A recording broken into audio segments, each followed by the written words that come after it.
Bismillahirrahmanirrahim. Assalamualaikum warahmatullahi wabarakatuh.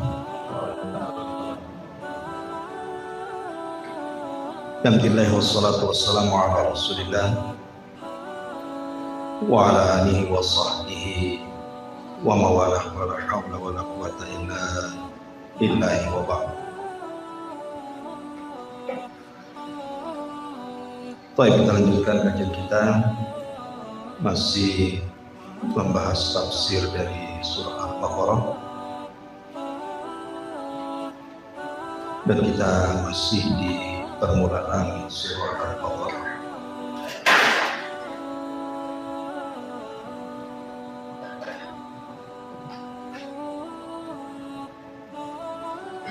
Baik, kita baca ayatnya. A'udzubillahi minasyaitonirrajim. Bismillahirrahmanirrahim. Alif Lam Mim. Dzalikal kitabu la raiba fihi hudan lil muttaqin.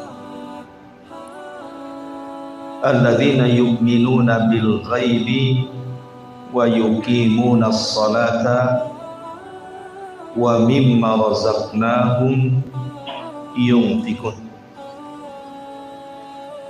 Walladzina yu'minuna bima unzila ilaika wa ma unzila min qablik wa bil akhirati hum yuqinun. Alif Lam Mim, itulah Alkitab yang tidak ada keraguan-raguan sama sekali dalamnya, sebagai petunjuk bagi orang-orang yang bertakwa. Orang-orang yang mereka beriman dengan yang gaib dan mendirikan salat, serta dari apa-apa yang kami rizkikan kepada mereka, mereka pun berinfak. Dan orang-orang yang beriman dengan apa yang diturunkan kepadamu dan apa yang diturunkan sebelum, dan dengan akhirat mereka sangat yakin. Baik, kemarin kita sudah menjelaskan tentang makna Alif Lam Mim dan juga kalimat dzalikal kitabu la raiba. Kalimat dzalikal kitab, di sini ada isim isyarah, dzalika, itulah Alkitab. Sebagian para ulama tafsir mengatakan bahwa yang dimaksud Alkitab di sini artinya kitab-kitab yang turun dari langit. Berarti mencakup suhuf, kemudian Taurat, kemudian Injil, kemudian Zabur, dan juga Al-Quran. Tetapi kebanyakan para ulama ketika mentafsirkan kalimat Alkitab di sini maksudnya Al-Quran. Ketika Allah Subhanahu wa taala mengatakan dzalikal kitab, itulah Al-Quran, seolah-olah Allah Subhanahu wa taala ingin katakan bahwa inilah Al-Quran, kitab satu-satunya yang lebih baik dibandingkan kitab-kitab sebelumnya.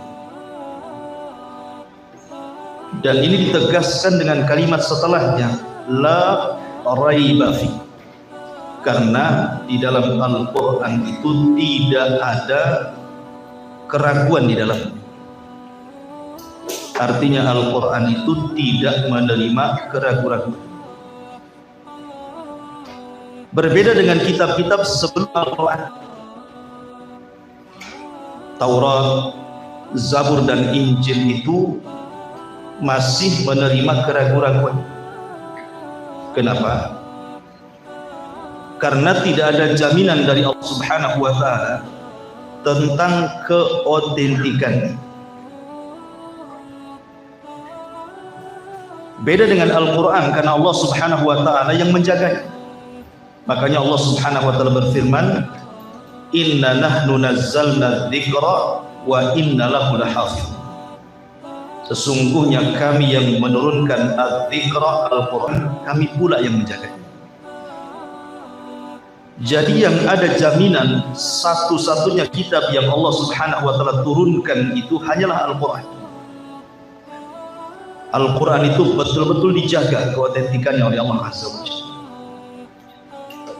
Makanya ketika Allah Subhanahu wa ta'ala menceritakan tentang kitab-kitab di luar daripada Al-Quran seperti Taurat dan Injil, maka Allah Subhanahu wa ta'ala berfirman, yuharrifunal kalima am mawadhi.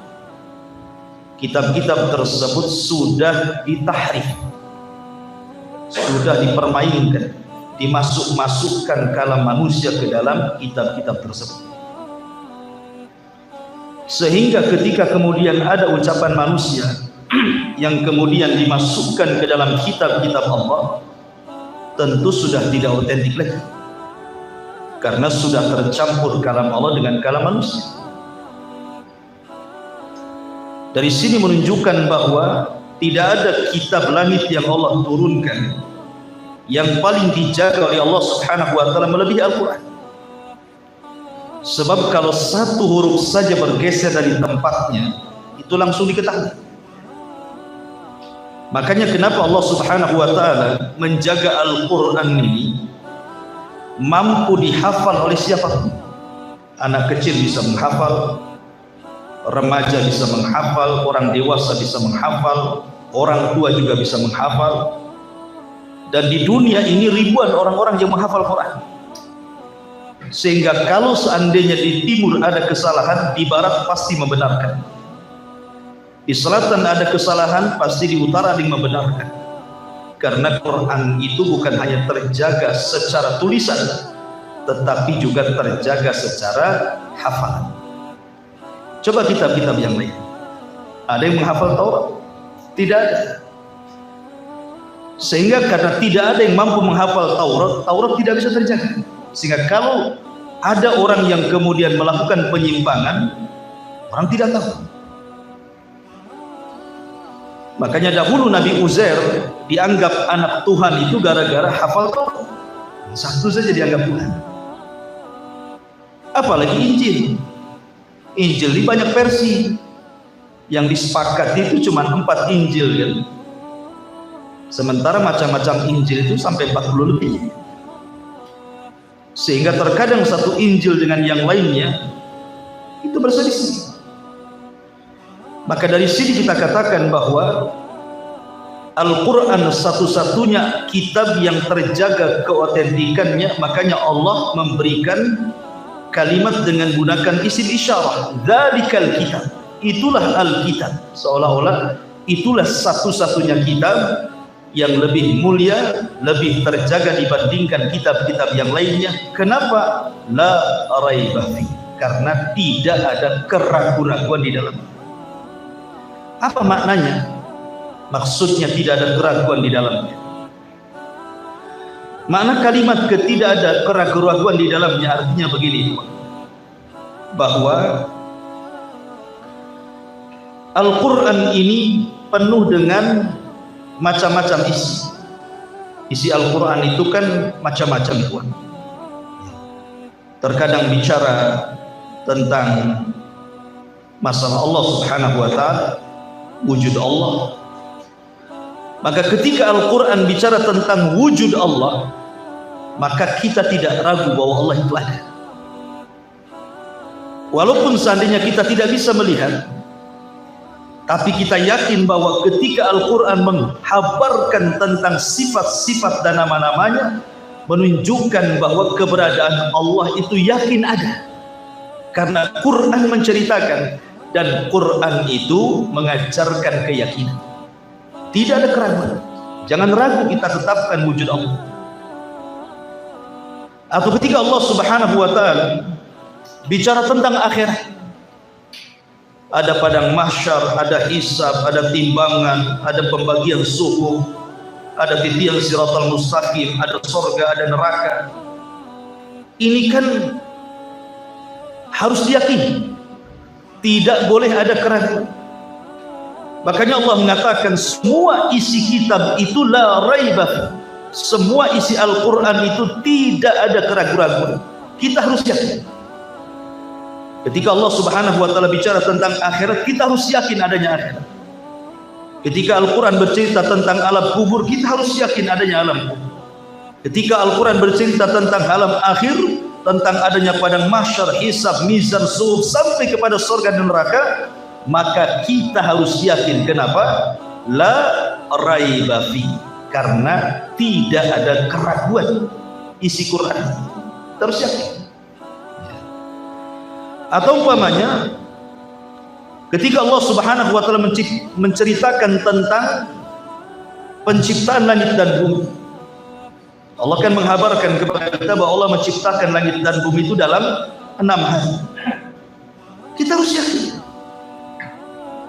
Diketahui hikmah dan tidaknya kenapa harus 6 hari. Bukankah Allah bisa menciptakan dalam sekejap pun payah? Tetap kita harus yakin. Karena Quran itu tidak boleh ada keraguan. Atau contohnya ketika Allah Subhanahu wa Ta'ala menceritakan tentang sifat-sifat orang-orang yang beriman dan apa yang dijanjikan kepada mereka, sifat-sifat orang munafik dan apa yang dijanjikan kepada mereka, sifat-sifat orang kafir dan apa yang dijanjikan kepada mereka, maka kita harus yakin bahwa orang yang beriman akan masuk surga, orang munafik, orang kafir masuk neraka. Yakin, jangan ragu-ragu gitu.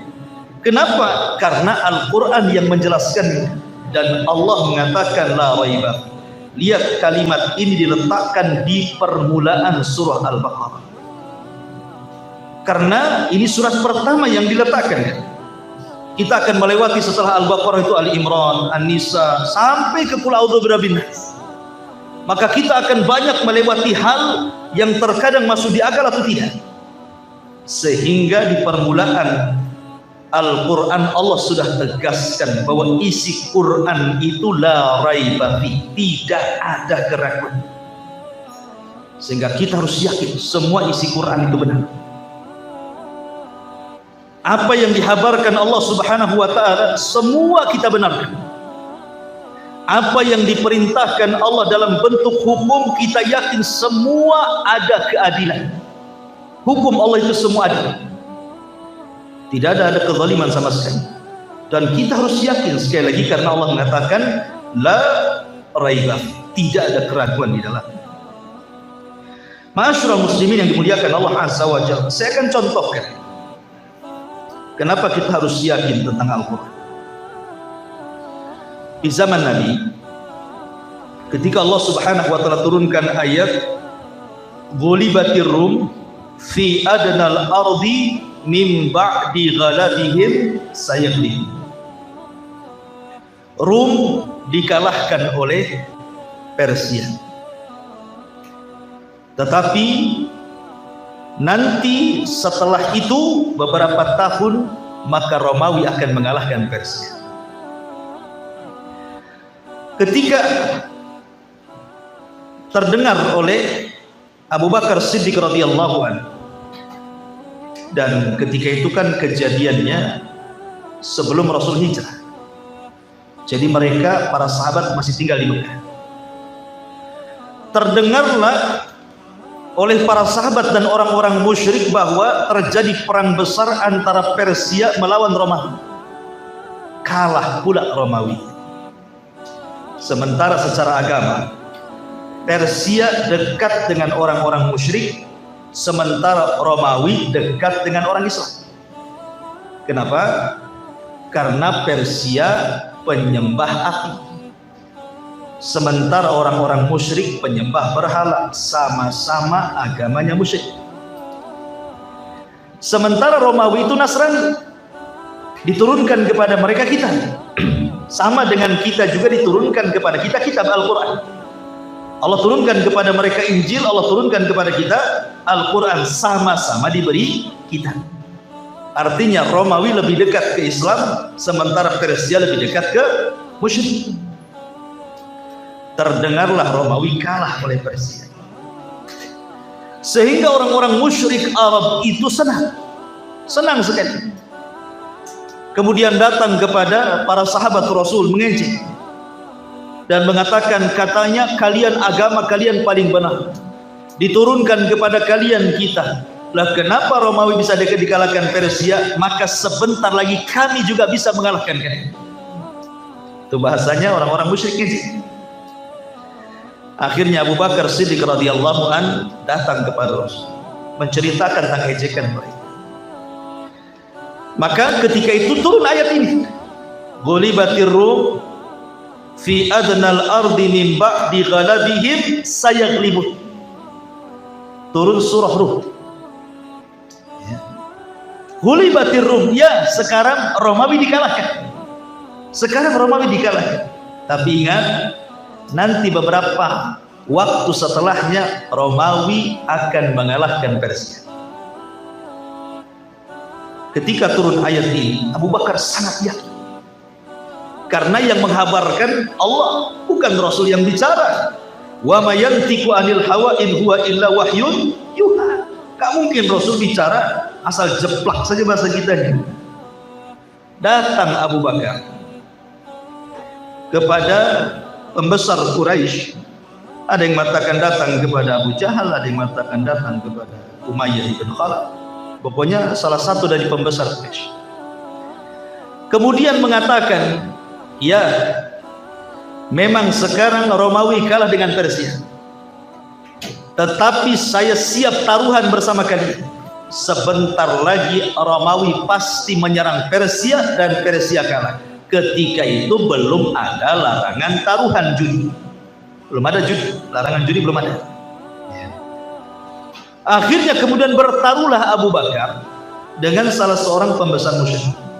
Baik, sekian taruhannya, jangkanya berapa tahun? Ada yang mengatakan 3 tahun. Oke, kalau seandainya 3 tahun Romawi belum mengalahkan Persia, Abu Bakar, maka engkau akan menyerahkan sejumlah unta sekian dan sekian.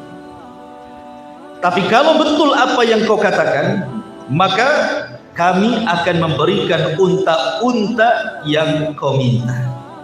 Terjadilah taruhan antara Abu Bakar dan pembesar musyrik. Sudah lewat 3 tahun, rupanya belum juga ada kekalahan. Sudah lewat 3 tahun nih. Datanglah Abu Bakar Siddiq kepada Rasul dan mengatakan, ya Rasulullah, kenapa Romawi belum mengalahkan Persia? Maka Rasul mengatakan, ya Abu Bakrin, kau harus yakin bahwa Romawi akan mengalahkan Persia. Sebaiknya kau datang lagi ke dia, tambah lagi taruhannya, tambah lagi tahunnya. Akhirnya Abu Bakar datang lagi, kemudian mengajak taruhan diperbanyak jumlah untanya, tapi diperbanyak jumlah tahun. Ketika kemudian terjadi hijrah, sementara taruhannya belum tahu siapa yang menang, siapa yang kalah. Ini pembesar Quraisy ketika mengetahui Abu Bakar mau hijrah ke Madinah kan gitu, nanti gimana dengan taruhannya? Orangnya dah lari. Maka sebagai jaminannya Abu Bakar kemudian meletakkan salah satu putranya Abdurrahman ibn Abi Bakar. Kalau aku ada di Madinah, kau tinggal tuntut sama anak. Ketika kemudian sampai di kota Madinah, terjadi perang Badar.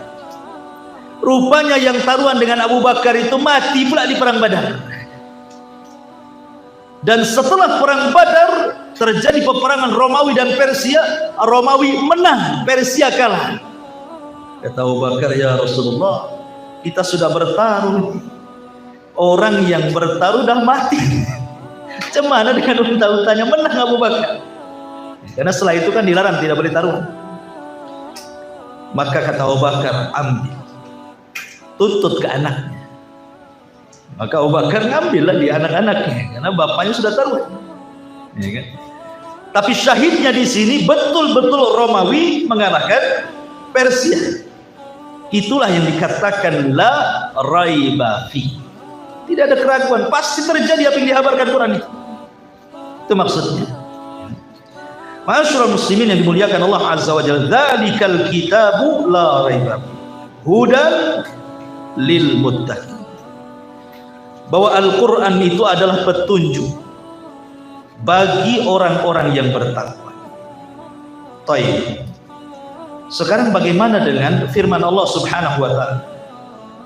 Syahru Ramadhan alladzi unzila fihi al-Quran huda lin-nasi wa bayyinatin minal huda wal furqan. Quran ini diturunkan di bulan Ramadan sebagai petunjuk kepada manusia. Di sini Allah mengatakan sebagai petunjuk kepada orang yang bertakwa. Ini gimana? Dalam Al-Baqarah seolah-olah dikhususkan bahwa Al-Quran itu hanya petunjuk bagi orang yang bertakwa.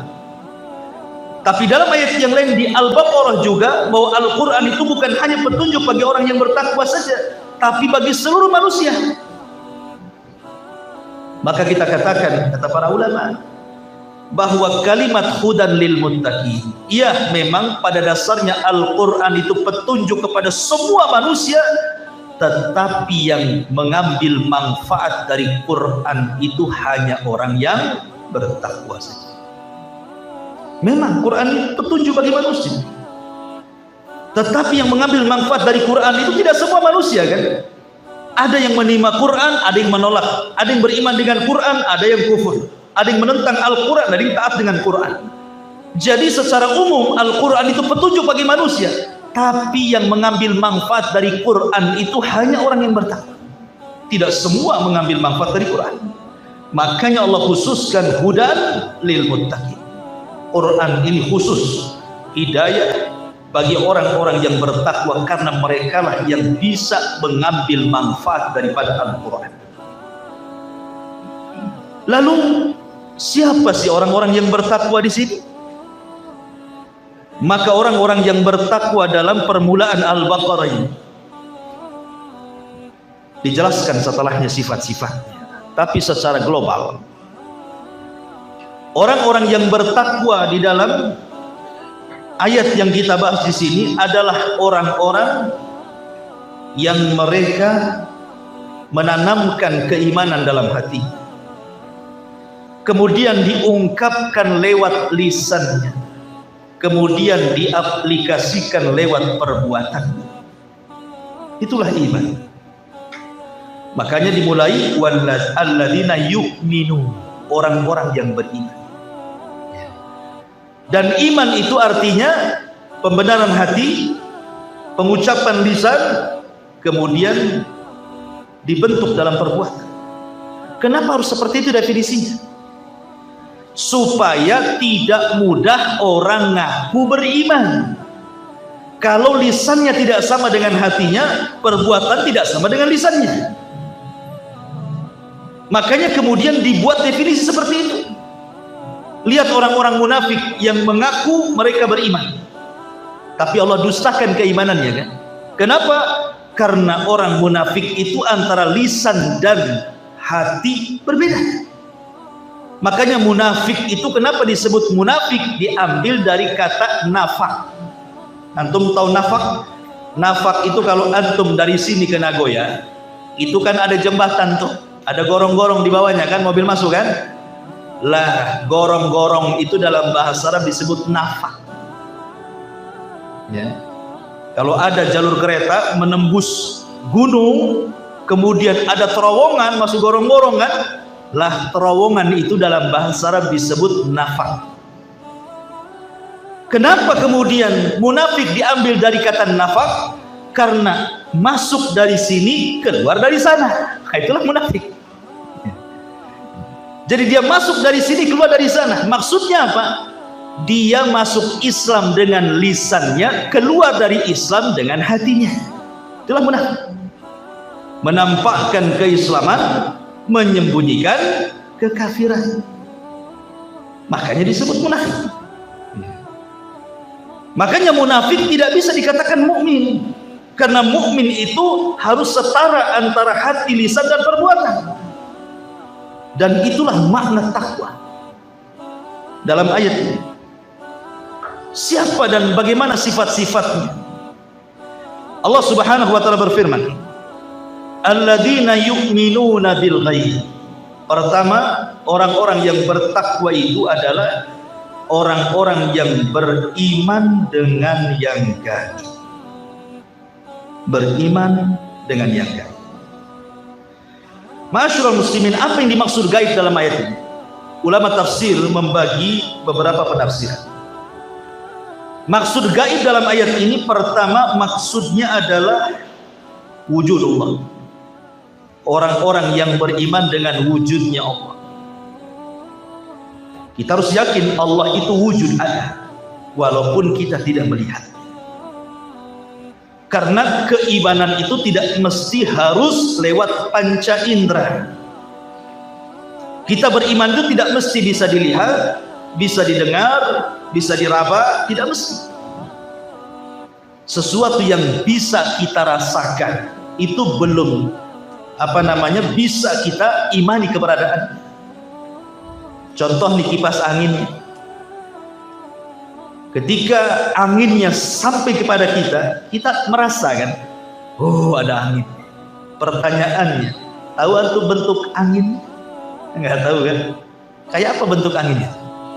Kita bisa rasakan anginnya itu, menerpa kan? Tapi bentuk anginnya seperti apa kita tidak tahu. Contoh lain, kalau seandainya saya pukul kepala antum sama padu, mau nggak? Ya enggak mau lah Ustaz. Seandainya saya pukul dengan padu, menjerit nggak? Menjerit. Sakit nggak? Sakit. Pertanyaannya, antum bisa rasa sakit. Bentuk sakitnya kayak apa? Bulat, kotak, lonjong, nggak tahu kan? Orang bentuk sakit ada, tapi kita bisa rasakan kan? Berarti sakit itu ada. Bisa kita rasakan, tetapi kita tidak bisa melihat. Sesuatu yang tidak bisa dilihat belum tentu tidak ada. Ketika kita beriman kepada Allah Azza wa Jalla, kita tidak bisa melihat Allah, berarti Allah tidak ada. Belum tentu sesuatu yang tidak bisa kita lihat kita katakan Allah tidak ada. Karena ini perkara gaib, harus diimani. Contoh, ketika Abu Hanifah melakukan perdebatan dengan orang-orang ateis tentang wujud Allah Subhanahu wa ta'ala, salah satu pertanyaan orang ateis kepada Abu Hanifah ini, bagaimana orang Islam bisa menyembah Allah sementara Tuhan tidak bisa dilihat? Kemudian pertanyaan yang kedua, orang Islam bilang bahwa syaitan itu tercipta dari Adam. Tapi kenapa diazab di neraka dengan api? Masa api diazab api? Apa rasanya? Kemudian orang Islam itu selalu ngomong dikit-dikit, ini semua takdir. Apa itu maksudnya? Maka Abu Hanifah kemudian menjawab pertanyaan ini. Ini kan pertanyaan akli, pertanyaan akal. Jawabannya pun harus dengan akal. Sebab orang-orang ateis itu dikasih dalil Quran saja tidak akan nerima. Dikasih datangkan dalil sunnah apalagi. Kan gitu. Mereka yang mau mengingkari adanya Tuhan, tidak mungkin mengimani kepada firman Tuhan. Tuhan yang diingkari dia. Kan gitu. Makanya hanya bisa dibantah dengan akal. Maka Abu Hanifah mengatakan, adapun setan, kenapa diciptakan dari api kemudian dibakar oleh api dia kesakitan? Maka kemudian Abu Hanifah menjadikan satu jawabannya dengan cara menampar orang itu. Tampar orang itu. Otomatis kesakitan. Sampai kemudian orang yang ditampar ini mengadu kepada hakim yang menengahi. Hakim, gimana Abu Hanifah? Kok di ngajak debat malah nampar? Orang ngajak debat malah pakai tangan gitu. Sementara Abu Hanifah itu masih kecil, belum dewasa, tapi dia mewakili gurunya Hammad. Karena Hammad tidak mau melayani, karena ini urusan kecil, makanya Abu Hanifah diutus. Sebab kalau seandainya kalah ya wajar anak-anak. Kalau menang membanggakan gurunya, anak-anak. Kalau kalah wajar anak-anak. Kalau menang banggalah gurunya, gitu maksudnya. Karena begini kan ceritanya kan. Gurunya Abu Hanifah ini mimpi. Dia mimpi. Dalam mimpinya aneh. Yang mimpi ini Abu Hanifah. Abu Hanifah ini mimpinya diceritakan sama gurunya Hamad. Kata Abu Hanifah, wahai guruku, semalam saya mimpi. Kata Hamad, mimpi apa kamu? Begini, saya melihat pohon besar tuh, rindang. Tahu-tahu ada babi di bawah. Duduk pula babi itu di bawah pohon. Tiba-tiba kemudian ranting pohon itu jatuh, kena kepala babi itu. Babi inilah. Kira-kira apa takwilnya? Gurunya tidak mau jawab. Sampai berkali-kali baru Abu Hanifah menjawab sendiri. Ketika gurunya tidak bisa menjawab Hamad takwil mimpinya, ketika Hamad kemudian didatangi orang yang ngajak debat di hadapan halayak orang ramai, kata Hamad, aku tidak bisa datang karena ini bicara tentang zat Allah, takut memfitnah manusia. Kata Abu Hanifah, wah, jangan-jangan ini maksud mimpiku. Hamad bingung, apa maksudmu ya Abu Hanifah? Karena Abu Hanifah masih kecil. Jangan-jangan gitu, yang dimaksud pohon itu adalah kamu, yang dimaksud babi itu jangan-jangan ngajak debat itu orang ateis gitu. Yang dimaksud ranting patah kemudian kena kepala babi kemudian pergi, itu saya itu. Oh iya, paham gitu. Takwil mimpinya Abu Hanifah itu. Makanya Abu Hanifah diutus untuk debat tuh. Lah salah satu dalam perdebatan ini soalan. Abu Hanifah memukul orang itu kesakitan lah. Karena masalahnya mukulnya bukan pakai tangan, pakai kendi dari tanah. Kendi dari tanah itu. Tampakkan sama badannya, sakit. Makanya Abu Hanifah kemudian ketika dilerai oleh hakim, apa maksudmu? Jawab saja pertanyaan. Kata Abu Hanifah, aku sudah menjawabnya. Gitu. Adapun aku pukul kendi ini terbuat dari tanah.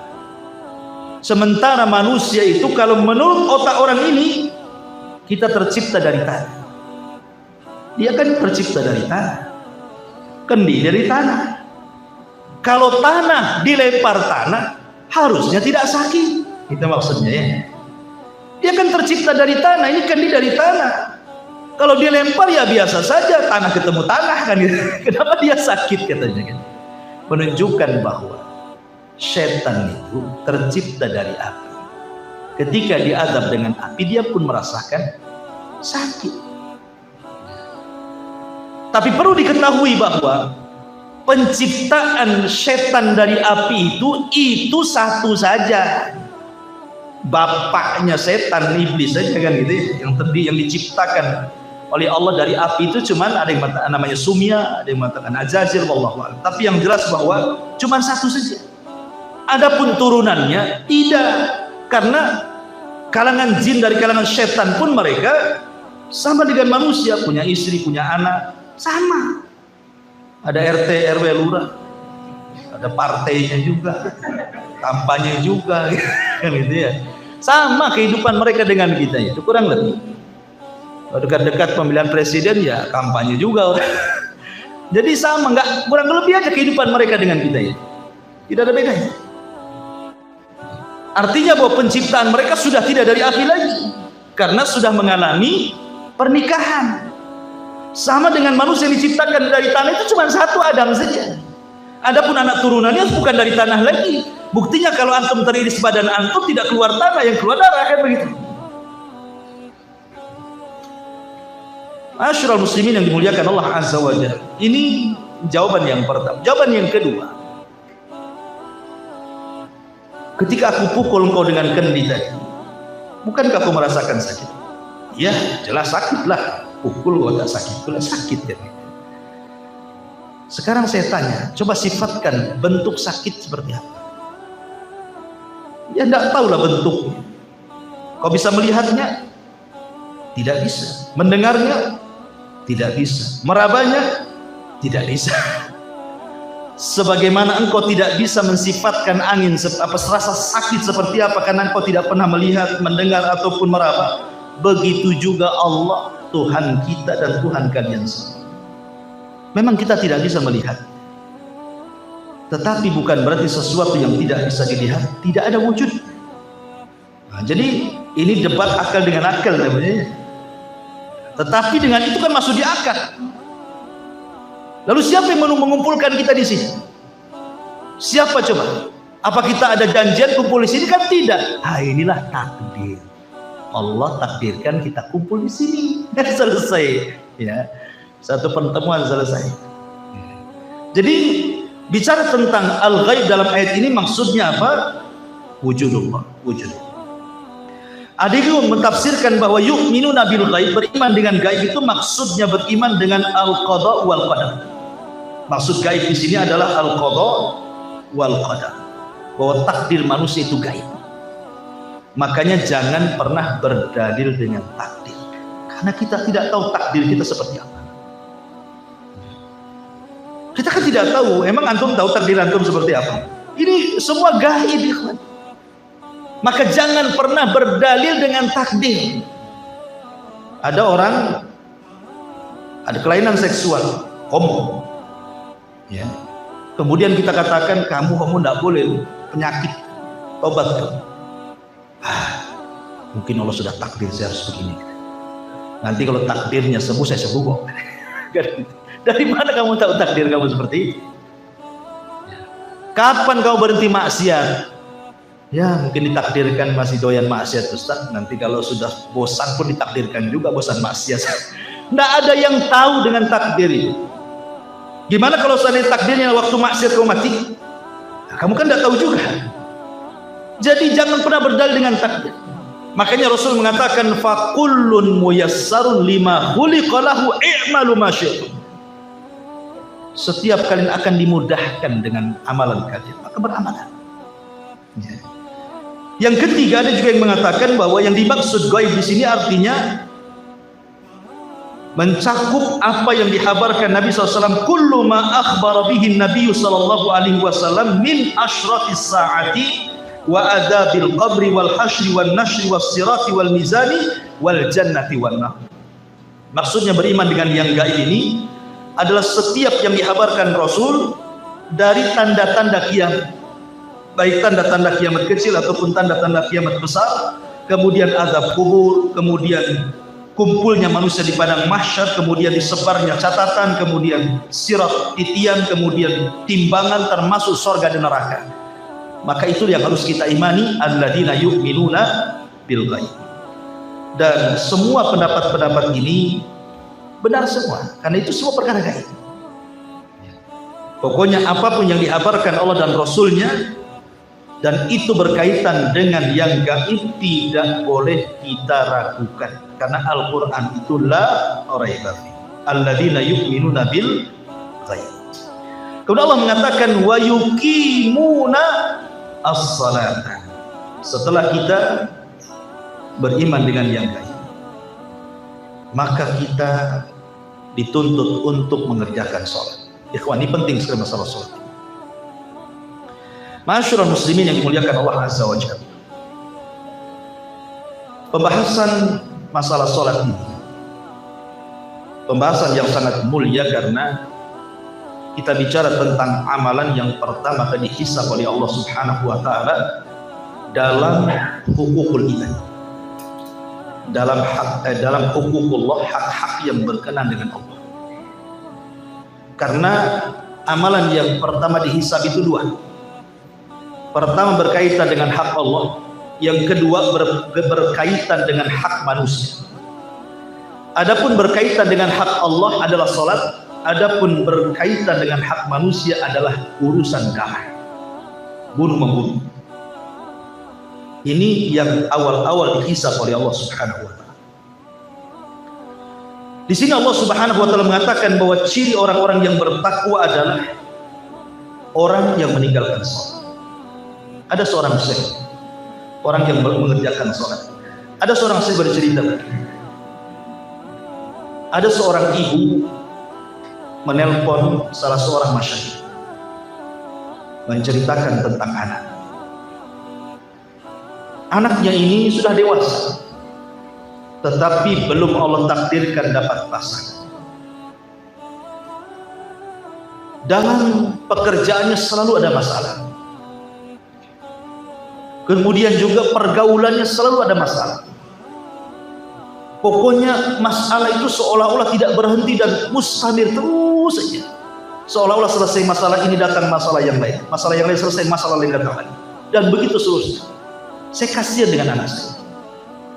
Wahai Syekh, apakah anak saya ini terkena sihir? Apakah anak saya ini terkena penyakit ain, penyakit mata? Atau anak saya terkena hasad manusia? Tolong berikan fatwa kepada agar aku bisa membimbing anak. Syekh mengatakan, yang pertama ditanya oleh Syekh, wahai ummu, apakah putramu sholat? Yang pertama yang ditanya Syekh ini adalah, apakah putramu sholat? Kata ibu ini, demi Allah wahai Syekh, ma shalah. Sejak kecil memang aku tidak pernah mendidik dia sholat. Sampai sekarang dia tidak pernah sholat, padahal muslim. Maka Syekh mengatakan, jangan-jangan penyebab kesulitan putramu itu karena putramu tidak sholat. Kemudian Syekh mengatakan, sholat ini hablun bainal abdi wa rabb. Dia adalah tali yang menghubungkan seorang hamba dengan Allah. Makanya sholat disebut sholat diambil dari silah. Silah itu tali penyambung. Sholat disebut sholat itu karena sholat itu bicara tentang hubungan hamba dengan Allah.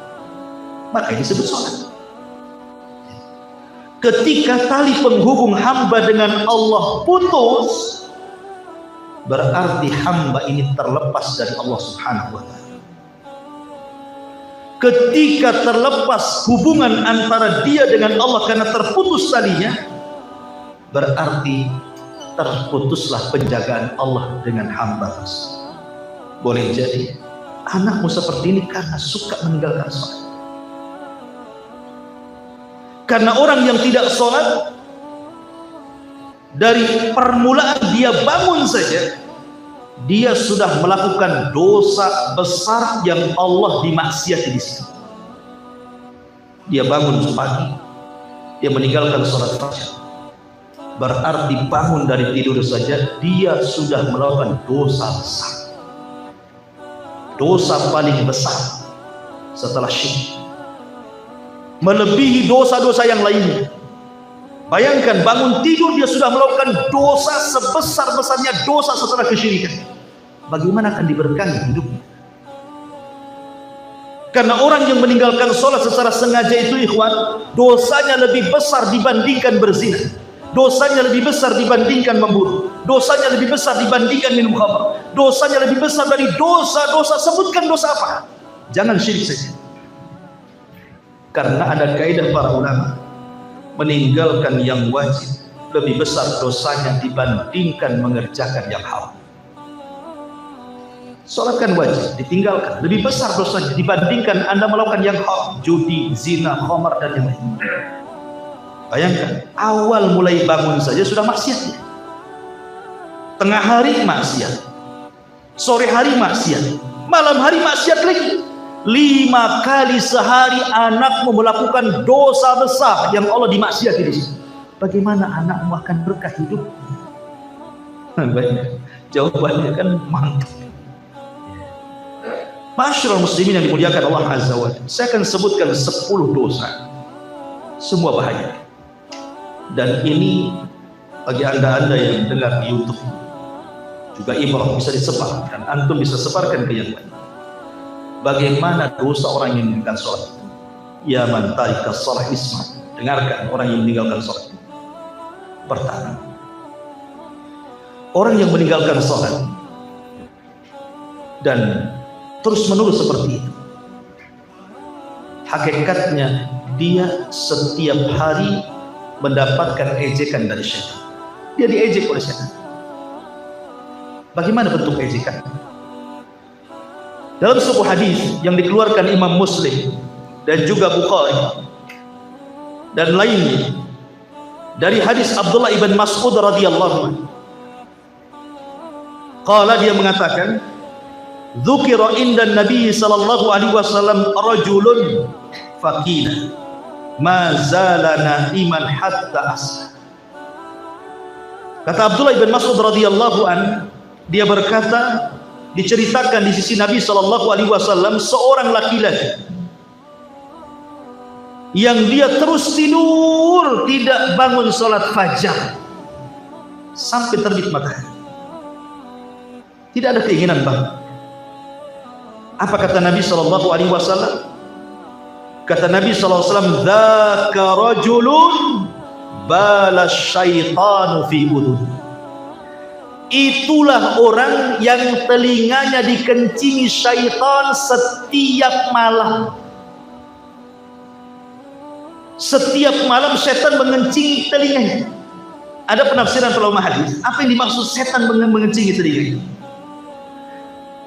Penjelasan yang pertama, maksudnya setan mengejek dia, menghina dia dengan cara mengencingi. Coba bayangkan ya, Pak.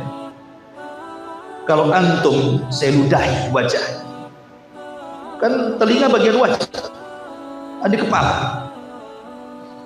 anda ludahi telinga antum, buah gitu, marah nggak? Terhina nggak? Terhina. Oke, saya buat bukan ludah, saya kencingi. Saya kencingi lagi itu telinga antum. Kira-kira perasaan antum gimana? Jadi orang yang meninggal sholat itu sedang dihina sama setan. Kita jadi kencingi gitu, marah luar biasa.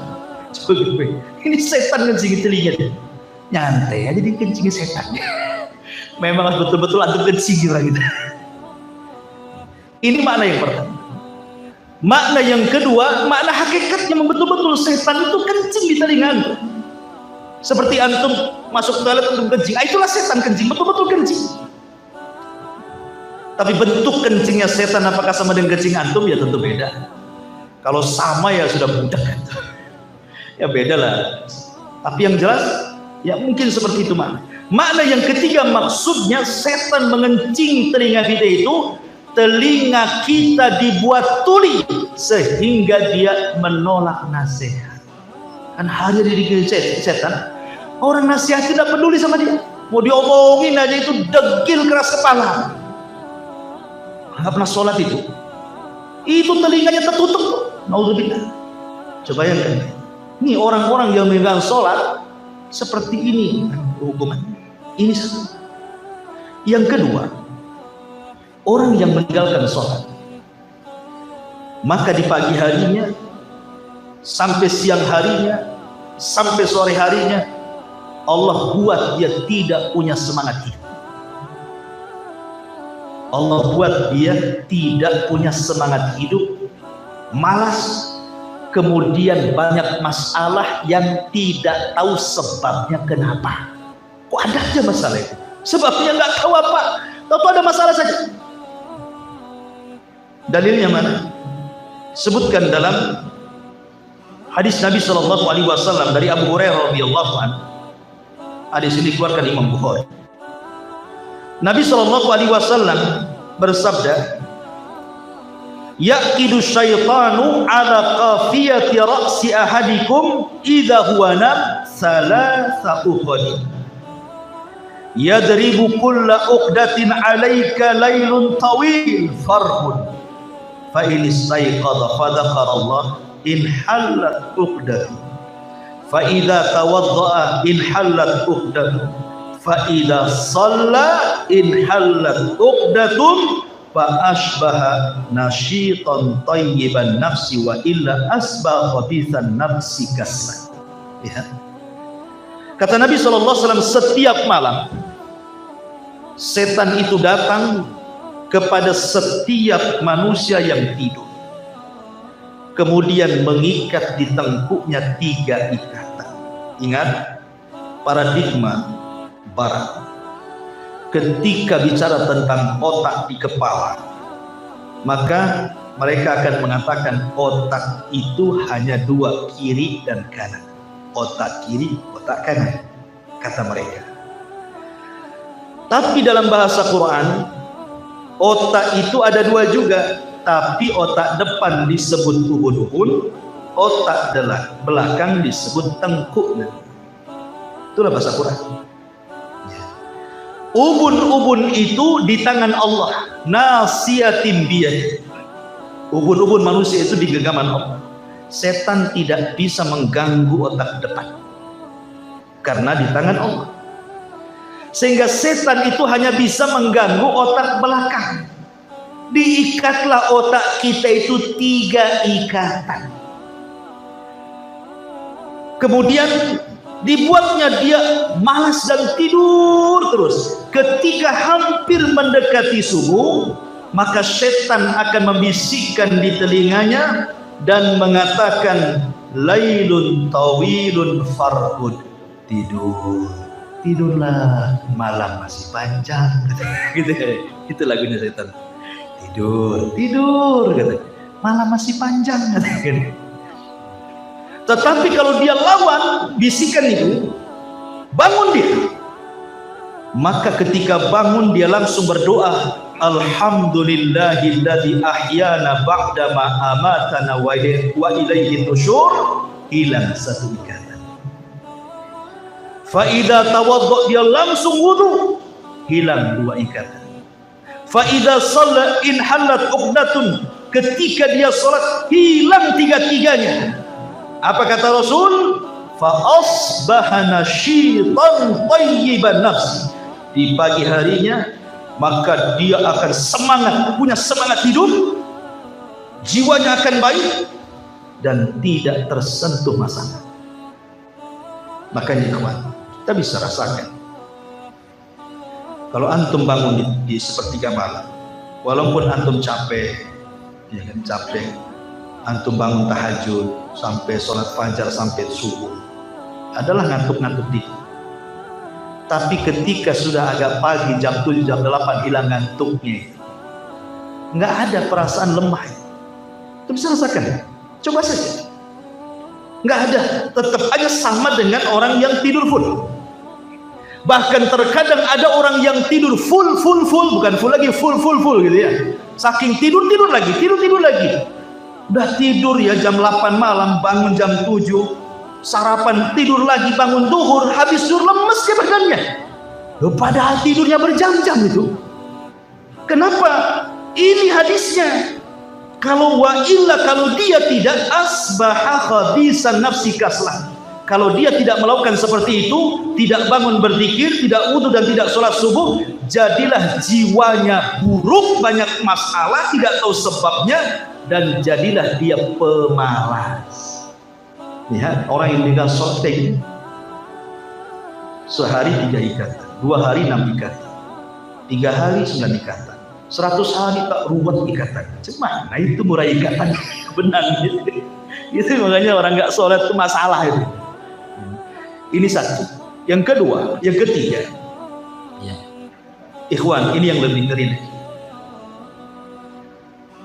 Ketika Nabi SAW di Isra Mi'rajkan dari hadis Samurah bin Jundab, dan hadis ini juga dikeluarkan Imam Bukhari, semua riwayat Bukhari. Jadi ketika Nabi SAW suatu ketika dibawa oleh 2 malaikat, Rasul sedang tidur. Tiba-tiba dalam mimpinya, dan mimpi Nabi itu wahyu. Ingat, mimpi Nabi itu wahyu. Karena terkadang wahyu itu lewat mimpi. Seperti Ibrahim bermimpi menyembelih anaknya. Ya harus betul-betul disembelih. Karena mimpi Nabi itu wahyu. Makanya ketika setan datang kepada Ibrahim, ya Ibrahim, atadbahu ibnataka li ajli ru'ya. Ibrahim, kau mau menyembelih anak gara-gara mimpi, mikir dong. Kata Ibrahim, enggak jawab, ambil batu dilempar. Allahu Akbar. Ya. Jadi mimpi para nabi itu wahyu. Kata Nabi SAW, ataniya lailata atiyan. Datang 2 malaikat malam semalam, membawa diri. Kemudian 2 malaikat mengatakan kepadaku, intolik. Maka aku berjalan bersama itu. Sampai ketika ada sebuah tempat yang paling tinggi, aku tidak sanggup berjalan.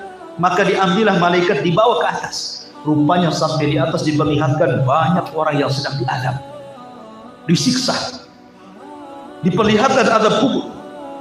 Salah satunya kata Nabi SAW, dia mengatakan, aku melihat wa idza rajulun muttaji'un, tiba-tiba aku melihat ada orang yang diterlentangkan. Wa idza akharu qa'imun alaihi bisakhrati, di sampingnya ada orang yang berdiri, di tangannya batu besar. Kemudian wa idza huwa yahwi bisakhratil ra'si, tiba-tiba orang yang di samping ini membenturkan batu yang di tangannya ke kepala orang yang sedang baring di bawahnya, hancur dan remuk kepalanya. Ketika hancur dan remuk kepalanya, Allah ganti dengan kepala batu. Kemudian diremukkan lagi seperti itu, diganti dengan kepala batu, dan begitu seterusnya. Ketika itu kata Nabi SAW, "Mahada, siapa orang ini? Kenapa disiksa sedemikian sadisnya?" Maka kata Nabi SAW menjelaskan, kata Nabi SAW, "Li'annahu yanamu anis salatil maktubah." Sebab saat datang waktu-waktu sholat yang 5 waktu, harusnya dia sholat malah tidur. Ini hadis Bukhari dari sahabat Samurah bin Jundab radhiyallahu anhu. Kalau seandainya Allah takdirkan kita diperlihatkan adab kubur hari ini, mungkin betapa banyak kita melihat ada orang-orang yang dikubur itu mungkin setiap hari dibentur-benturkan kepalanya dengan batu sampai remuk, kemudian diganti dengan kepala baru, dan itu akan terus berlangsung sampai kiamat dibangkitkan. Apa enggak takut orang-orang yang meninggalkan salat? Ya man tarikas salat, wahai orang yang meninggalkan salat, isma'u, dengarkan hadis ini. Ini hadis ngeri ini. Coba yang sengeri ini loh. Orang yang meninggalkan salat kan nggak paham saja mereka akan seperti ini. Ini yang ketiga. Yang keempat, Allah Subhanahu wa taala berfirman dalam surah Maryam ayat 59 sampai 60. Allah mengatakan, "Fa khalafa min ba'dihim khalfun adha'us salata wattaba'us syahwata fasawfa yalqauna ghayya." Maka akan datang sekelompok orang di akhir zaman yang mulai meremehkan sholat dan banyak mengikuti syahwat, maka mereka akan dilempar yalqauna ghayya, ke tempat yang disebut dengan ghayya. Apa ghayya? Ulama tafsir mengatakan ghayya adalah wadin fi jahannam khabisan khabisa ta'nih ba'ida qa'ri. Ghai itu artinya adalah satu lembah di dalam neraka jahanam yang sangat busuk sebusuk-busuknya dan sangat dalam sedalam-dalam. Jadi orang yang meninggalkan sholat disediakan satu tempat dalam neraka jahanam dalam bentuk lembah yang menakutkan. Dan ayat ini surah Maryam 59 sampai 60 ini diperkuat dengan surah Al-Ma'un. Allah mengatakan, "Fawailun lil musallin alladzina hum an salatihim sahun alladzina hum yura'un." Wail, neraka wail bagi orang-orang yang salat yang mereka lalai dalam salatnya dan suka riya dalam salat. Apa itu wail? Kata para ulama, wail itu adalah wadin fi jahannam, sebuah lembah di neraka jahanam, yahwi fihil kafiru arba'ina kharifa qabla an yablugha qa'rahu.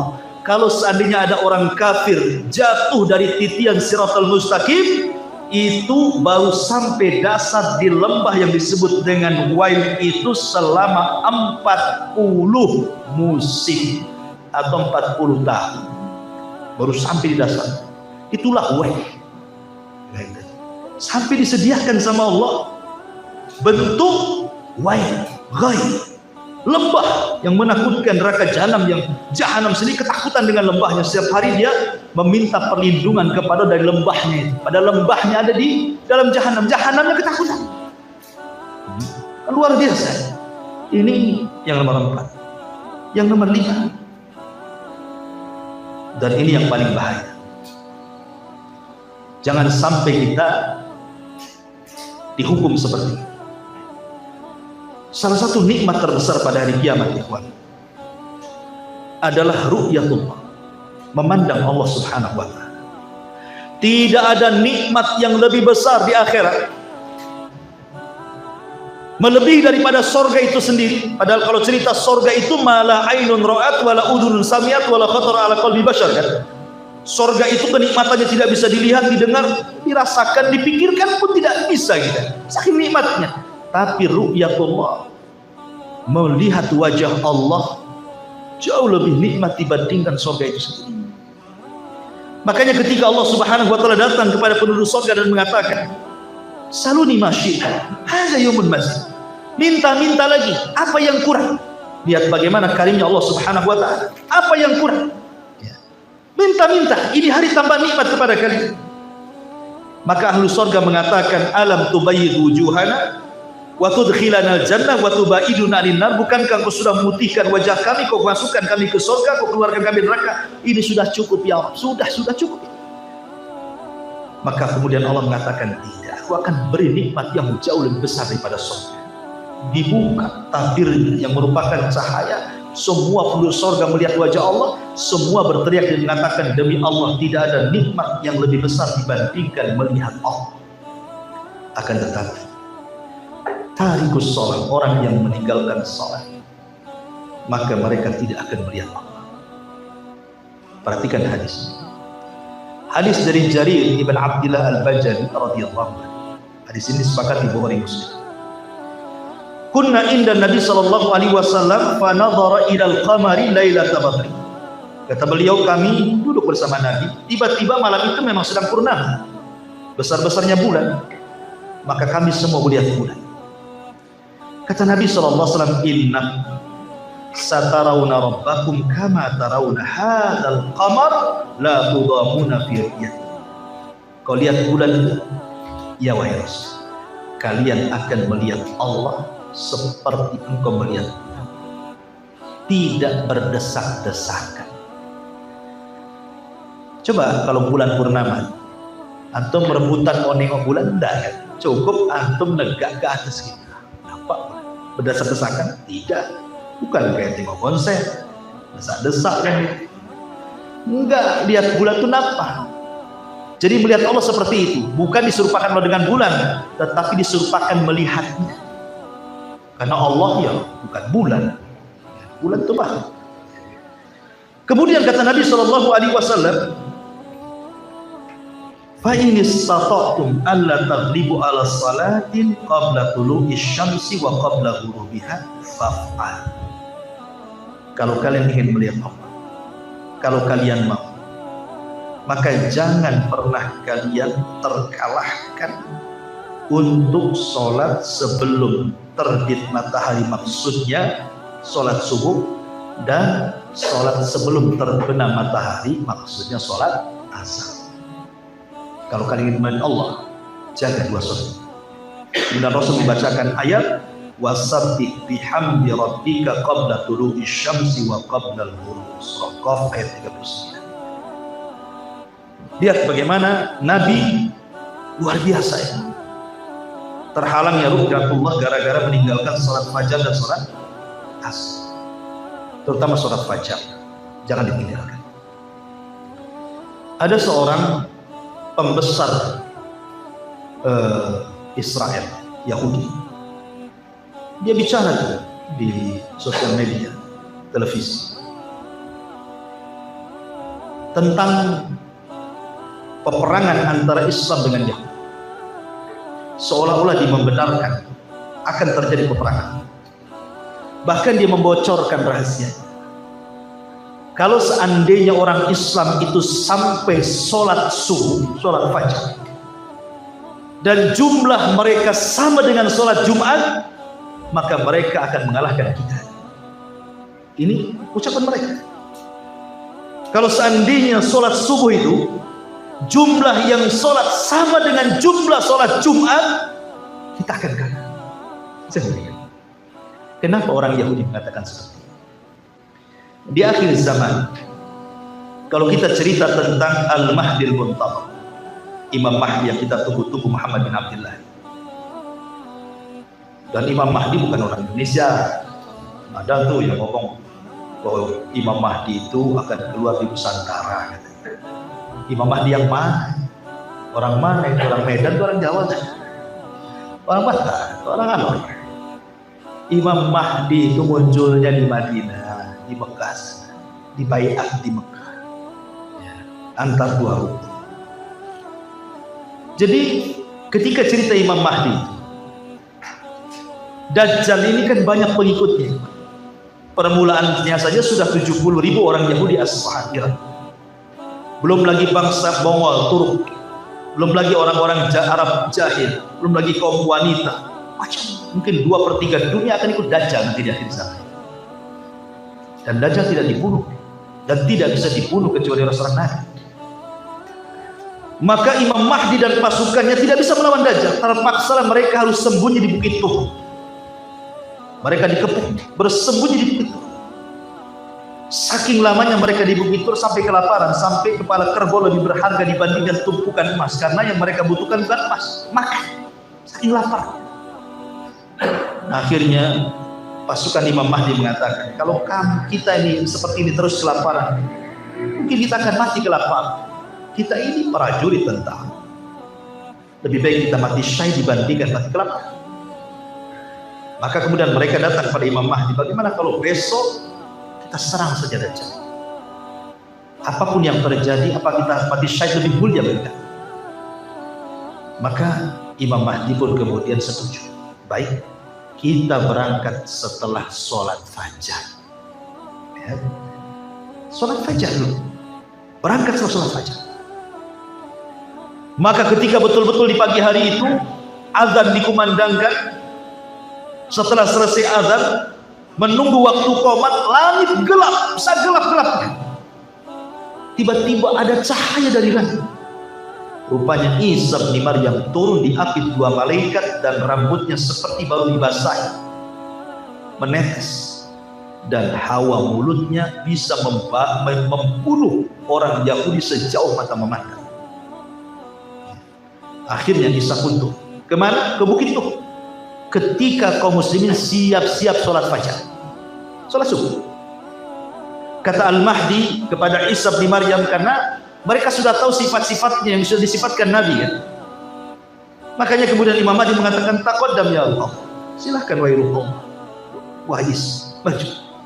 Tapi Isa mengatakan di kulli qaum, tidak. Setiap kaum itu ada imam posnya.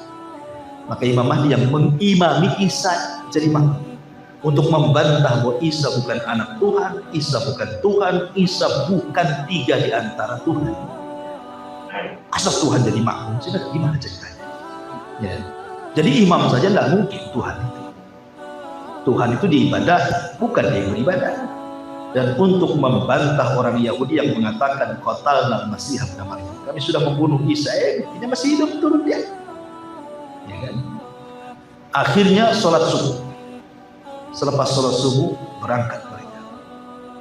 Dajjal dibunuh Isa bin Maryam, dan orang Yahudi dikalahkan dengan jumlah yang sedikit, sehingga mereka kocar-kacir, tunggang langgang, sembunyi di batu-batu, ngomong, muslim di sini ada orang Yahudi, bunuh dia. Sembunyi di balik pohon-pohon pula ngomong, wahai muslim ini ada orang Yahudi, balik saya, bunuh dia. Semua makhluk bicara kecuali satu pohon bisu tidak mau ngomong, lindungi Yahudi. Pohon itu disebut Gharqad. Gharqad itu bukan pohon cemara. Ada yang mengatakan pohon cemara, sampai saya dengar dulu ada yang fatwakan serampangan untuk menebas pohon cemara se-Indonesia. Itu pohon Gharqad gitu. Gimana cerita? Bukan pohon Gharqad, di sini bocor pula ke Israel, makanya orang Israel banyak-banyak nanam pohon Gharqad hari ini. Suatu ketika orang Palestina menyerang dengan layangan api. Layangannya sampai pula di hutan Israel, terbakar pula pohon Gharqad, ditanam lagi. Masyaallah muslimin yang dimuliakan Allah Subhanahu wa taala. Lihat syahidnya di sini. Kemenangan itu marbut, terikat dengan sholat. Kalau Anda ingin menang, sholat. Mana dalilnya? Dalilnya orang azan. Hayya 'alal falah. Hayya 'alal falah. Apa arti falah itu? Menang arti. Ayo kita menang. Nggak mau. Kan ini deh. Ayo kita menang. Moh katanya orang Jawa. Ayo kita menang. Embung kata orang Sunda. Ya gimana? Dia aja dulu. Diajak menang nggak mau. Ingin angan-angannya Islam ingin berpuasa, sholat pun tidak. Kemenangan itu marbut bil falah. Kemenangan itu marbut bis salat, terikat dengan salat. Makanya panggilannya hayya 'alal falah. Jadi kalau kita ingin menang sholat, itu maksudnya. Karena di antara panggilannya itu adalah falah, hayya 'alal falah, ayo kita menang. Ternyata sampai di masjid yang sholat orang tua semua. Gimana bisa menang? Udah aja nggak ada yang ke masjid. Ma'asyiral muslimin yang dimuliakan Allah Azza wa Jalla. Baik. Kemudian yang keenam, disediakan neraka khusus. Bayangkan, disediakan neraka khusus orang yang tidak sholat. Apa nerakanya? Saqar. Allah mengatakan, "Ma salakakum fi saqar?" Kenapa kalian bisa masuk neraka saqar, kata Allah? Apa jawaban penghuninya? Lam naku minal musallin. Karena kami tidak sholat. Sampai dikhususkan neraka loh bagi orang yang meninggalkan sholat. Kemudian yang ketujuh, hidupnya nggak akan tenang. Saya katakan tadi, ada saja masalah, tak tahu sebabnya, susah mengurainya, tidak tahu ujung pangkalnya, tidak ada penyelesaiannya, masih ada saja masalah, ngeluh. Lihat Allah mengatakan, innal insan khuliqa. Sesungguhnya manusia diciptakan suka mengeluh. Idza massahu syarru jazua. Apabila ditimpa kesusahan makin mengeluh. Wa idza massahul khairu manua. Apabila didapatkan kebaikan harta pelit kikir, naudzubillah. Setelah itu Allah katakan illal musallin, kecuali orang sholat, alladzina hum ala salatihim daim, yang dalam sholatnya tidak pernah meninggalkan, nggak akan ngeluh hidup. Ya. Kalau orang tidak sholat dia seperti ini, ngeluh saja. Kalau ditimpa musibah makin ngeluh. Yang dimarahi Allah pula dimarahi. Kenapa aku terus ya Allah? Kenapa gak si anu saja? Si aku saja. Apa nggak ada lagi objeknya? Allah dimarahi. Oh dikasih harta banyak, bukannya syukur, pelit, medit gitu. Pokoknya ngeluh saja. Illal musallin, kecuali orang sholat gak akan mengeluh. Ya. Kemudian yang nomor 8, orang yang tidak sholat ini khawatir dia jadi munafik. Di antara sifat munafik itu adalah malas sholat. Kata Nabi SAW sendiri mengatakan dalam Al-Quran, innal munafiqina yukhadi'una allaha wa huwa khadi'uhum wa idha qamu ila salati qamu kusala yura'una an-nas wa la yadhkuruna allaha illa qalila. Dalam surah An-Nisa 142 Allah mengatakan orang-orang munafik itu suka menipu Allah, padahal Allah yang tipu mereka. Jangan salah. Ya. Mereka maunya nipu Allah, tapi mereka tidak sadar mereka sedang ditipu Allah. Orang munafik, mereka itu kata Allah Subhanahu wa taala, fa idza qamu ila sholati qamu kusala. Seandainya pun salat malas-malas. Seandainya pun salat itu ya malas-malas, terpaksa gitu. Dan mereka tidak mengingat Allah kecuali itu. Dan Rasul mengatakan, afdalus salati 'alal munafiqin salatul isya wa salatil fajr.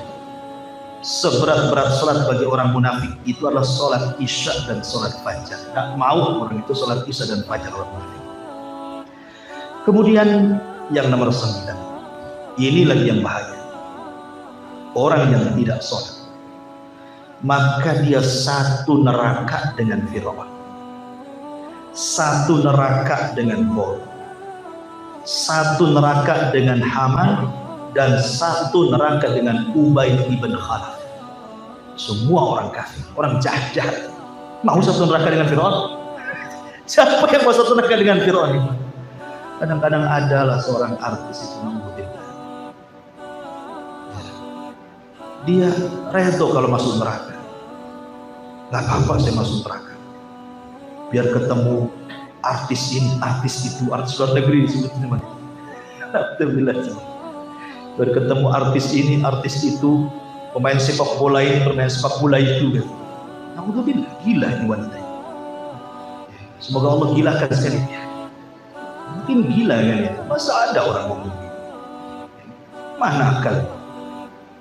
Jangankan masuk neraka, coba jari kamu tuh masukkan ke lilin, kuat nggak sejam taruh jarinya di lilin, terbakar semua. Apalagi neraka. Itu api dunia itu 1 bagian daripada 70 bagian panasnya api neraka. Hanya 1 bagian dikeluarkan ke dunia, itu udah bisa membakar dunia. Gimana yang 69-nya? Jadi memang kadang-kadang ketua kepalanya bola depan.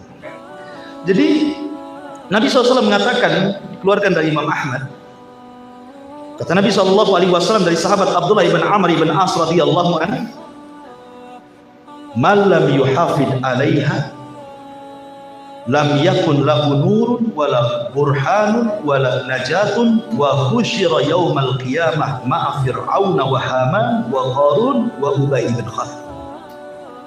Dalam hadis Nabi SAW, siapa yang tidak menjaga salat 5 waktu maka tidak akan diberikan cahaya, tidak akan diberikan bukti, dan tidak akan diselamatkan, dan mereka akan dikumpulkan pada hari kiamat bersama Fir'aun, bersama Haman, bersama Qarun, dan bersama Ubay bin Khalaf. Dikumpulkan dengan orang-orang kayak ini. Itu yang gak sholat. Kemudian yang terakhir, ini yang paling ngeri. Ngeri sekali. Orang yang tidak sholat, Nabi nggak akan kenal kita. Coba rugi sekali kalau Nabi nggak kenal kita pada hari kiamat. Nggak kenal, mau ngaku-ngaku umatnya Nabi, Nabi lo nggak kenal dengan kamu. Nabi nggak kenal dengan ente, nggak kenal sama sekali. Bayangkan, Nabi nggak kenal kita, cuma mau ngasih syafaat. Kenal pun tidak, masa kan nolong, saya nggak kenal kamu. Dan itu dijelaskan dalam hadis Nabi SAW. Dari hadis Abu Hurairah radhiyallahu an, kata Nabi SAW, taridu alayya ummatil haud, akan datang umatku nanti pada hari kiamat ke telaga. Kemudian wa ana adudun nas anhu kama yadudur rajulu ibila rajuli an ibili. Qalu ya Nabi Allah, ata'rifuna? Qala na'am. Kemudian dikatakan, dan kalian akan digiring seperti seseorang menggiring unta untuk diarahkan ke telaga Rasul. Kemudian Rasul mengatakan, Rasul, apakah kau akan kenal kami sebagai umat? Kata para sahabat. Kata Nabi SAW, ya. Kemudian Rasul mengatakan, kalian punya tanda yang merupakan tanda bahwa engkau adalah umat. Apa tandanya? Kata Nabi SAW, tandanya adalah warron muhajjalin min azaril wudu. Tandanya adalah cahaya-cahaya yang ada di tangan, di dahi, dan semua anggota wudu. Jadi anggota wudu itu mulai dari tangan, kemudian wajah, kepala, sampai ke kaki itu akan bercahaya. Dari cahaya wudu itulah Rasul kenal kita. Dan orang yang tidak sholat pasti tidak wudu, karena tidak mungkin sholat tanpa wudu. Jadi Nabi tidak akan kenal wudu dia. Bukan hanya itu saja, malaikat yang akan menyelamatkan orang yang dapat syafaat di neraka tidak kenal. Cemana kalau nggak kenal mau dikeluarkan dari neraka? Malaikat nyari-nyari yang mana katanya kan? Nggak tahu. Kenapa nggak kenal? Karena nggak sholat. Mana hadisnya? Hadis dari Abu Hurairah radhiyallahu anhu sendiri, masih dalam Sahih Bukhari. Kemudian Nabi SAW mengatakan, hatta idza arada Allah rahmatan man arada min ahli nar. Ketika Allah Subhanahu wa taala menghendaki diselamatkan pun neraka karena rahmatnya, dan rahmat itu yang terakhir. Ingat, rahmat Allah itu terakhir. mengeluarkan orang dari neraka. Pertama syafaat Nabi, kemudian syafaatnya para syuhada, kemudian para malaikat memberikan syafaat, kemudian syafaatnya orang-orang soleh, kemudian syafaatnya anak-anak yang soleh, kemudian syafaatnya manusia satu persatu, sehingga ketika tidak ada lagi yang memberikan syafaat, orang ini masih ada di neraka. Bagaimana cara dia keluar? Maka dia keluar dengan rahmat Allah. Nggak ada lagi yang nolong dia. Ya. Nabi nggak ada, malaikat tak bisa, anak nggak bisa, orang tua nggak bisa, kawan-kawan tak bisa. Siapa lagi? Dia masih tersisa neraka itu. Maka mereka akan diselamatkan dengan rahmat Allah, kasih sayang Allah. Dengan cara apa? Mengutus malaikat untuk mengambil mereka. Bagaimana caranya malaikat mengambil mereka, dan bagaimana cara tahu harus orang itu yang diselamatkan? Maka Nabi SAW mengatakan, yahrifunahu bi athari sujud wa harramallahu 'ala nar an ta'kula athara sujud. Mereka dikenali para malaikat dengan bekas sujudnya, karena Allah mengharamkan bekas sujud dimakan api neraka. Orang yang suka sujud itu akan diharamkan untuk dimakan api neraka. Malaikat mengeluarkan mereka karena tahu dari mana, bukan dari namanya, tapi dari jidat dia yang suka wudu, yang suka sholat. Coba bayangkan, kalau antum pahami 10 perkara ini, apa nggak ngeri orang meninggalkan? Makanya kenapa di permulaan Al-Baqarah, setelah kita beriman dengan yang gaib, yang ditekankan kedua adalah wa yuqimuna shalah. Baru satu kalimat lagi, nggak apa-apa, kemalaman nanti. Apa berhenti sampai di sini? Lanjut. Oke, satu ayat lagi. Bukan satu ayat, ayat sedikit. Wa mimma razaqnahum yunfiqun. Wa mimma razaqna, dari apa yang kami rizkikan. Maksud rizki itu artinya setiap yang bisa dimanfaatkan, itu namanya rizki. Baik benda, baik uang, baik pakaian, benda apa sajalah, selama bisa dimanfaatkan disebut rizki. Ya. Apapun yang bisa dimanfaatkan itu rizki. Lah, apapun yang bisa dimanfaatkan boleh kita sedekahkan. Ikhwan, kalau kita membahas sedekah, maka kurang lebih dengan masalah sholat juga, banyak keutamaan yang akan diraih. Salah satunya adalah, kalau saya bertanya kepada Anda, mau diazab ataukah mau diberikan nikmat? Mau masuk surga atau mau masuk neraka? Pasti jawabannya ingin masuk surga, ya Ustaz. Ingin dapat nikmat, lah masa masuk neraka dan jahannam? Kalau begitu, sedekah.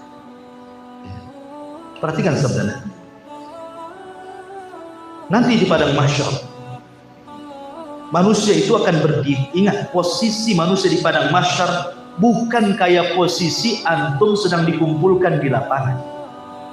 Kalau antum dikumpulkan di lapangan 17 Agustusan, umpamanya dikumpulkan oleh pemerintah di lapangan sini di Putri atau di mana, antum masih bisa lah beli es, bisa antum sambil duduk, bisa antum sambil baring, bisa lah sambil kipas-kipas. Tapi di sana yang jual esnya saja tidak jual es, nggak bawa gerobak di sana, karena orang itu dibangkitkan hufatan, uratan, hurlan, buhman, kata Rasul, tanpa dikhitan, tanpa alas sandal, tanpa ada pakaian di badan, dan tanpa bawa barang sedikit pun. Ya telanjang gitu saja, nggak bawa pakaian aja, tidak. Apa yang mau dikasihkan orang?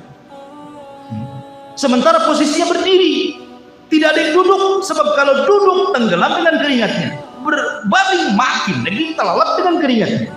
Jadi posisi mereka berdiri berdasarkan firman Allah Azza wa Jalla, yauma yaqumun nas, yaqum, pada hari manusia berdiri semuanya di hadapan Rabb.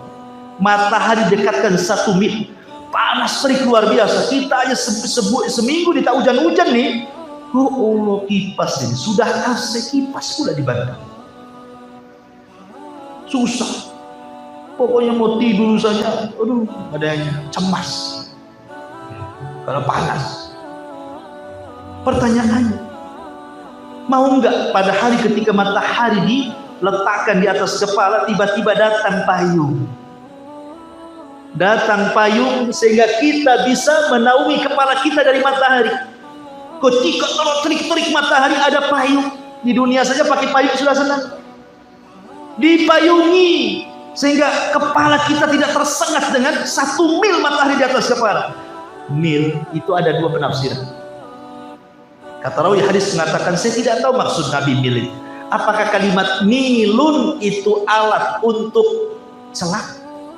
Celak itu kan ada ambil-ngambilnya itu, tusuk-tusuknya itu namanya mil dalam bahasa. Coba kalau mil itu artinya tutup celak, paling panjang 1 jengkal. Berarti kalau mil maknanya alat celak, berarti kepala 1 jengkal. Kemudian kata rawi, apakah mil itu alat celak ataukah mil itu artinya jauhnya jarak? Ada 1 kilo, ada 1 mil. Oke lah kalau 1 mil itu artinya jarak, tetap masih dekat.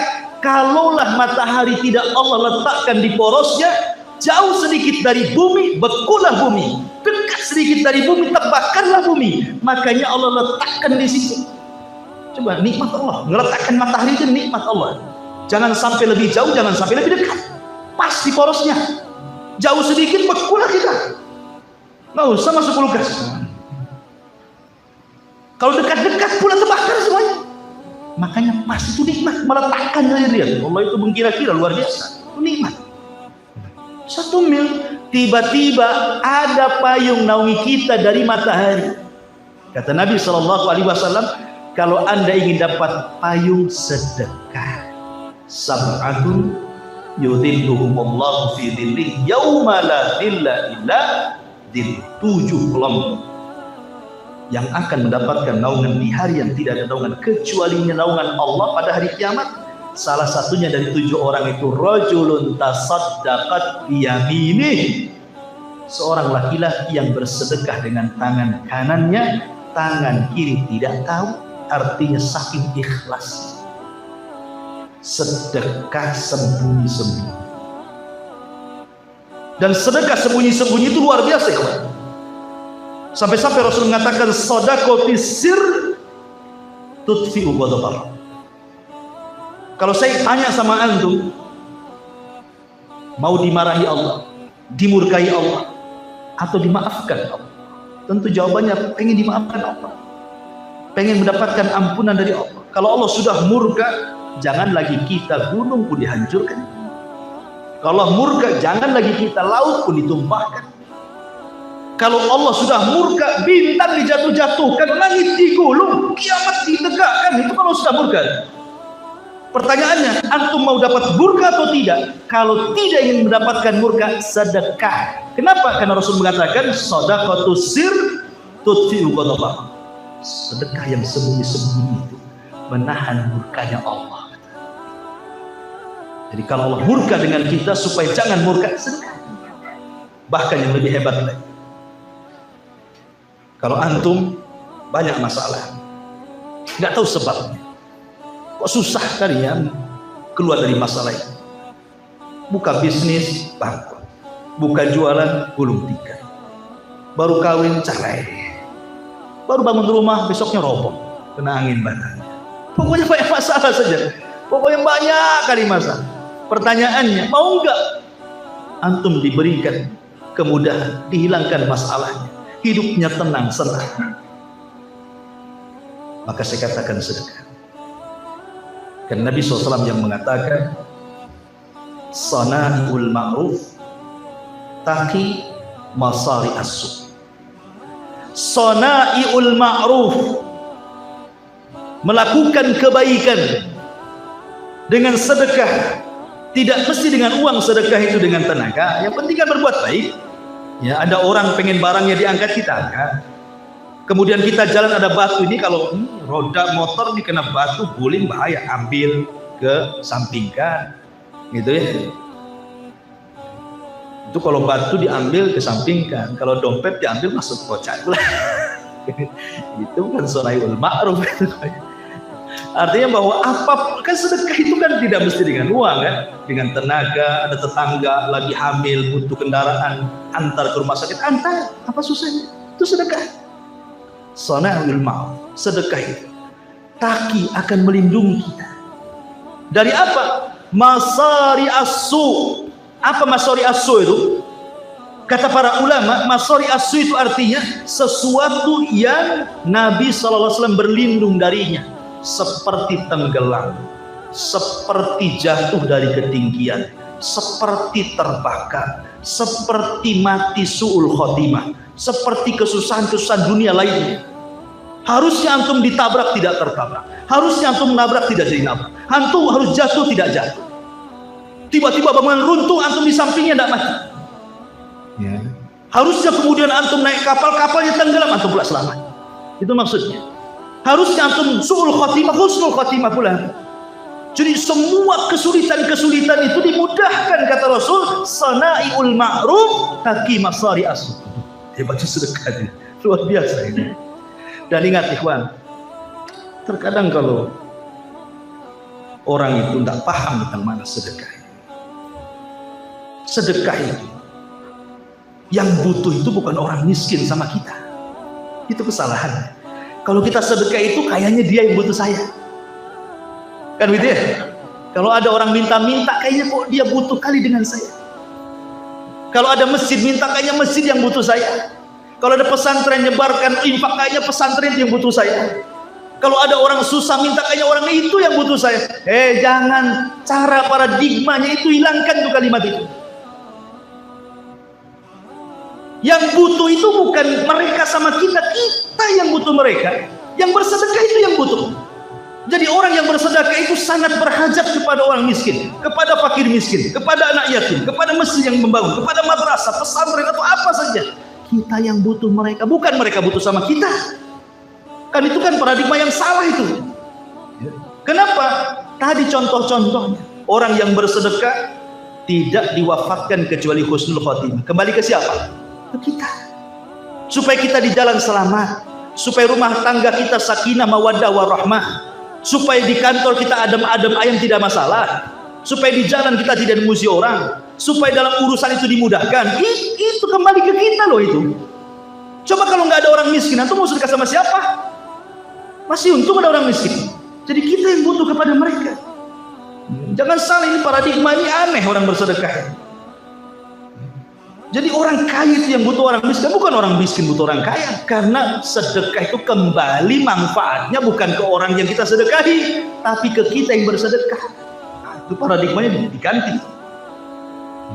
Jadi masyarakat muslimin yang dimuliakan Allah Azza wa Jalla, intinya bahwa terlampau banyak kalau kita cerita tentang keutamaan sedekah juga waktu, ya.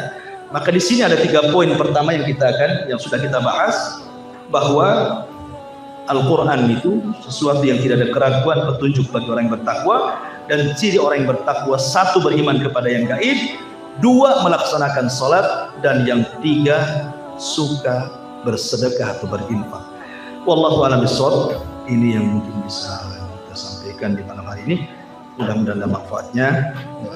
Subhanahu wa bihamdika, asyhadu an la ilaha illa anta, astaghfiruka wa atubu ilaik. Allahu ta'ala. Assalamualaikum warahmatullahi wabarakatuh.